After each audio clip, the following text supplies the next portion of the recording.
விழுப்புரம் மயிலம் சட்டமன்ற தொகுதி அதிமுக வேட்பாளரும் முன்னாள் அமைச்சருமான சி.வி. சண்முகம் வல்லம் வடக்கு ஒன்றியத்திற்குட்பட்ட பகுதிகளில் திறந்தவெளி வாகனத்தில் தீவிர வாக்கு சேகரிப்பில் ஈடுபட்டார்.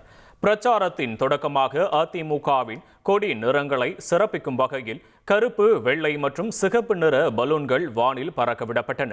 இதனைத் தொடர்ந்து 200க்கும் மேற்பட்ட இளைஞர்கள் மற்றும் இளம் பெண்கள் இருசக்கர வாகனங்களில் அணிவகுத்து செல்ல சி.வி. சண்முகம் தனது ஆதரவாளர்களுடன் வீதி வீதியாக சென்று இரட்டை இலை சின்னத்திற்கு ஆதரவு திரட்டினார்.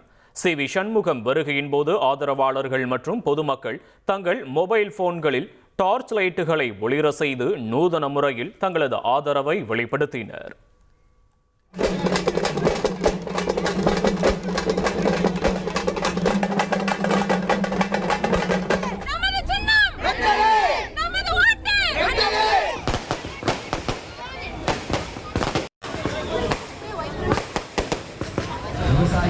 பயிர்களை ரத்து செய்ய போகிற சின்னம் இரட்டை இலை.